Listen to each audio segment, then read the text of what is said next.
యెహోవా యందు నమ్మిక ఉంచువారు కదలకుండా సియోను కొండ వలె నిలిచి ఉందురు. ఈరోజు దేవుని యందు మనము నమ్మకంగా ఉండాలి. చూడండి, కొండ ఎంత వర్షం వచ్చినా, భూకంపం వచ్చినా కొండ కదలనే కదలదు. అలానే దేవుని బిడ్డలు కూడా దేనికి భయపడకూడదు. చిన్న విషయానికి కూడా భయపడుతూ ఉంటారు చాలామంది. ఎంత టెన్షన్ పడుతూ ఉంటారు. దేవుని నమ్ముకున్న వాళ్ళు మనం టెన్షన్ పడే అక్కర్లేదు. నన్ను కాచి కాపాడయ్యా, మరి ఇంకా ఈ సంవత్సరం అంతా నన్ను కాచి కాపాడు ప్రభా అని ప్రార్థించాల్సింది పోయి, అయ్యో నా జీవితం ఏమైపోయిద్దో, నా కుటుంబం ఏమైపోయిద్దో, నేనేమైపోతానో అని చింతపడుతూ బాధపడుతూ ఉన్నావా? రేపుడు దినం గురించి నువ్వు చింతపడే అవసరం లేదు. నీకే బాధ ఉన్నా, ఏ కష్టం ఉన్నా ఆ దేవుని మీద వెయ్యి. అబ్రహాముకి 100 సంవత్సరాలకి కుమారుణ్ణి ఇచ్చాడు.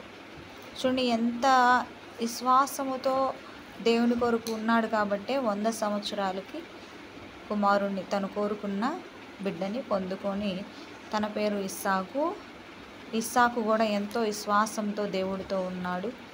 మరి దేవుడు పరీక్ష పెట్టి ఒకగానొక కుమారుని బలి ఇమ్మనగానే బలి ఇస్తానని బలి ఇవ్వబోతున్నాడు.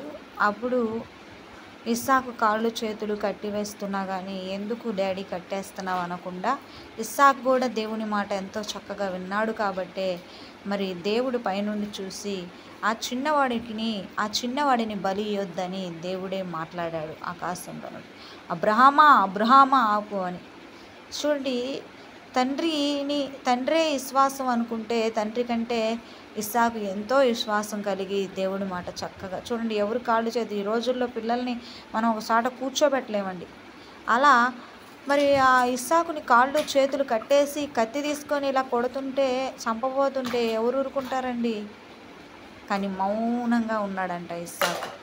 చూడండి, ఎంత విశ్వాసంగా ఉన్నాడు కాబట్టే దేవుడు ఆ చిన్నవాడిని చూసి, అబ్రహామా నీ కుమారుణ్ణి బలి ఇవ్వొద్దు, నీ కుమారుణ్ణి నువ్వే తీసేసుకో అని చెప్పాడు.